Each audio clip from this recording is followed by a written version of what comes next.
آپ کی سیرت لکھنے والوں نے لکھا ہے کہ غریبوں کے ساتھ چھوٹی سی بچی بھی اگر آپ کو رستے کے اندر روک لیتی تھی تو کھڑے ہو کر اس کی پوری بات سنتے تھے، اور بڑی تواضع اور انکساری اللہ پاک نے عطا فرمائی تھی، لیکن بادشاہ کی آمد کے اوپر کھڑے نہیں ہوا کرتے تھے،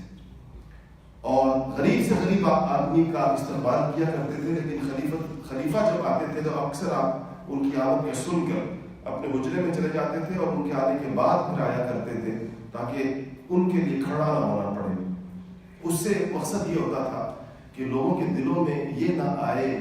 کہ ان جو لوگ اہل دین کہلاتے ہیں اور جن کے ساتھ لوگوں کے دینی معاملات وابستہ ہیں، یہ حکومتوں سے یا وقت کے زمانے کے بادشاہوں سے ان کے بھی کوئی مفادات وابستہ ہیں،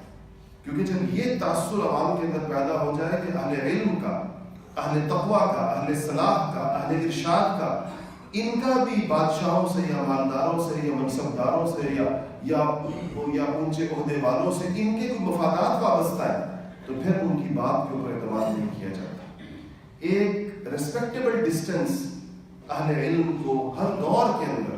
ان کو چاہیے کہ اپنے زمانے کی حکومتوں کے ساتھ رکھیں، مفادات کا کوئی ایسا تعلق ان کے ساتھ ان کا نہ ہو جس سے ان کی بات بے اعتبار ہو جائے، جس سے لوگوں کو یہ شبہ پیدا ہو جائے کہ یہ بات اللہ کے لیے نہیں کی جا رہی، یہ حکمرانوں کو خوش کرنے کے لیے کی جا رہی ہے، یہ اپنے زمانے کے لوگوں کو راضی کرنے کے لیے کی جا رہی ہے، یہ مالداروں کو خوش کرنے کے لیے کی جا رہی ہے، یہ اہل منصب کو خوش کرنے کے لیے کی جا رہی ہے۔ علماء یہود نے یہی غلطی کی تھی اور بہت بھیانک غلطی کی تھی، اللہ جل شانہ نے آسمانوں سے ان کے اوپر لعنت نازل فرمائی تھی کہ ان لوگوں نے اللہ کی کتاب کو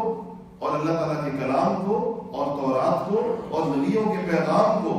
اس کو فوقیت دینے کی بجائے یہ دنیا کے تعلقات کو اور دنیا کے لوگوں کو اور اہل مال کو اور پیسے دینے والوں کو ان سے تاثر ان کی چیزوں کے اندر پیدا